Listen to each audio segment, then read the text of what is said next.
வணக்கம் மக்களே, welcome back to நேற்று இன்று நாளை. சாரி, பர்சனல் ரீசன்ஸ்னால 1 வீக்கா வீடியோ போட முடியல. ஸ்வீட்டோட பிரேக் முடிஞ்சு இப்ப ஸ்டார்ட் பண்ணலாமா? இன்னைக்கு நம்ம வீடியோல பண்ண போறது பீட்ரூட் கடலை மாவு ஹல்வா. சூப்பரா நான் ஸ்டிக்கியா யம்மியா பண்றதுக்கு ரொம்ப ஈஸியா இருக்கும். ரொம்ப கம்மியான பேசிக் இன்கிரீடியன்ஸ் தான் இந்த அல்வா பண்றதுக்கு உங்களுக்கு தேவைப்படும். இந்த அல்வா பண்றதுக்கு நான் 2 பீட்ரூட் எடுத்திருக்கேன். நல்லா வாஷ் பண்ணிட்டு தோலை சீவிட்டு சாப் பண்ணிட்டு மிக்சி ஜார்ல சேர்த்துட்டு எவ்வளோ ஃபைனாக அரைக்க முடியுமோ அவ்வளோ ஃபைனாக அரைச்சி எடுத்துக்கலாம். அரைப்படலைன்னா கொஞ்சமாக தண்ணி சேர்த்து அரைச்சிக்கோங்க.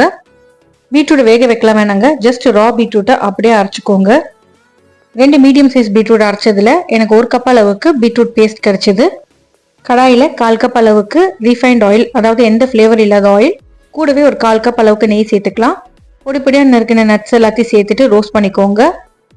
நட்ஸ் கலர் மாறினதுக்கு அப்புறமா 1/2 கப் அளவுக்கு கடலை மாவு சேர்த்துட்டு இந்த சூடான எண்ணெய் கீ மிக்சர்ல நம்ம ரோஸ்ட் பண்ணிக்க போறோம். கடலை மிக்சர் பாத்தீங்கன்னா கொதிக்க கொதிக்க பொங்கி வரும். இந்த மாதிரி வரும்போது தாங்க உங்களுக்கு பச்சை வாசனை எல்லாம் போகும்.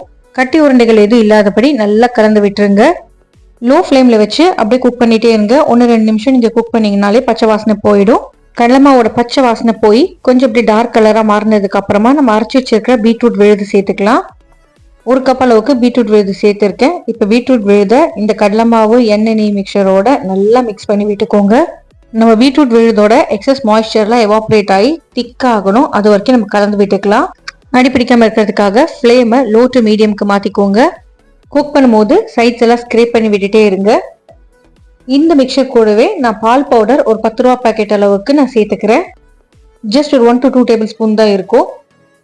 பால் பவுடர் சேர்த்ததுக்கு அப்புறமா டக்குன்னு கலந்து விட்டுருங்க. அப்பதான் கட்டி உருண்டைகள் இல்லாம உங்களுக்கு கிரீமியா இருக்கும். நல்லா பந்து மாதிரி திரண்டு வர வரைக்கும் நீங்க கலந்து விட்டு இதை குக் பண்ணிட்டே இருக்கணும். நல்லா திக்கானதுக்கு அப்புறமா தான் நம்ம சர்க்கரை சேர்க்கணும். சர்க்கரை சேர்த்ததுக்கு அப்புறமா உங்களுக்கு மறுபடியும் இந்த மிக்சர் நீர்த்து போகும். கலருமே பாத்தீங்கன்னா நல்லா டார்க் அண்ட் ஷைனியா மாறும். நீங்க நல்லா ஸ்வீட் சாப்பிட்றவங்களா இருந்தா 1 கப்புக்கு கொஞ்சம் கம்மியா சர்க்கரை சேர்த்துக்கோங்க. இல்ல மீடியமா வேணும்னா 3/4 கப் சர்க்கரை சேர்த்துக்கோங்க. சர்க்கரை சேர்த்துட்டு நல்லா கரையிற வரைக்கும் கலந்து விட்டுக்கலாம். இப்போ நம்மளோட மிக்சர் மறுபடியும் நீர்த்து போகும். இப்போ எல்லாம் நல்லா மிக்ஸ் ஆகி கொதிக்கட்டும்.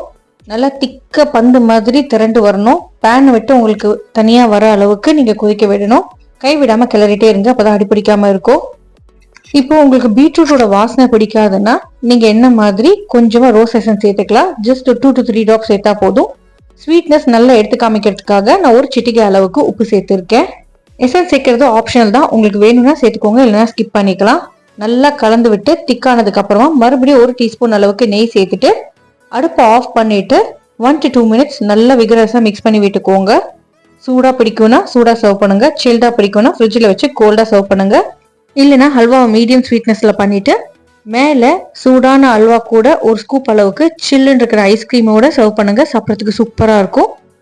இந்த ஈஸியான பீட்ரூட் அல்வாவை நீங்க அப்படியே சர்வ் பண்ணலாம். இல்லைன்னா நெய் தடவின பிளேட்ல ஸ்ப்ரெட் பண்ணிட்டு ஸ்கொயர்ஸாவும் அழகா சர்வ் பண்ணலாம். ஆறுனதுக்கு அப்புறம் பாத்தீங்கன்னா சாஃப்டான கேக் மாதிரி வரும். அப்போ நீங்க ஸ்லைஸ் பண்ணி எடுத்து சர்வ் பண்ணலாம். கீ டிப் பண்ண கப்பை வச்சு நீங்க டாப்பை லெவல் பண்ணீங்கன்னா அழகா ஈவனா வரும். நல்லா பந்து மாதிரி கலர்னீங்கன்னா அல்வா நான் ஸ்டிக்கியா சாஃப்டா வரும். பீட்ரூட்டோட கலர் கடலை மாவு ஃபிளேவரோட அல்வா சாப்பிட்றதுக்கு சூப்பரா இருக்கும். நீங்களும் இந்த அல்வாவை உங்க வீட்டில் ட்ரை பண்ணி பார்த்துட்டு எப்படி வந்ததுங்கிறத எனக்கு மறக்காம கமெண்ட்ஸை சொல்லுங்க. யூஸ்வலா ஹல்வாக்கு திக்கனிங்கு கார்ன்ஃப்ளவர் யூஸ் பண்ணுவாங்க. கார்ன்ஃப்ளவருக்கு பதிலாக இன்னைக்கு நம்ம இதுல கடலை மாவு சேர்த்துருக்கோம்.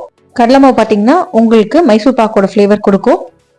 இந்த வீடியோ உங்களுக்கு பிடிச்சிருக்கும்னு நினைக்கிறேன். நம்ம சேனலுக்கு நீங்க ஃபர்ஸ்ட் டைமா வரீங்கன்னா லைக் பண்ணுங்க, ஷேர் பண்ணுங்க, சப்ஸ்கிரைப் பண்ணுங்க. இன்னும் நல்ல வீடியோட சீக்கிரமே சந்திக்கிறேன். until then take care, bye bye, thanks for watching.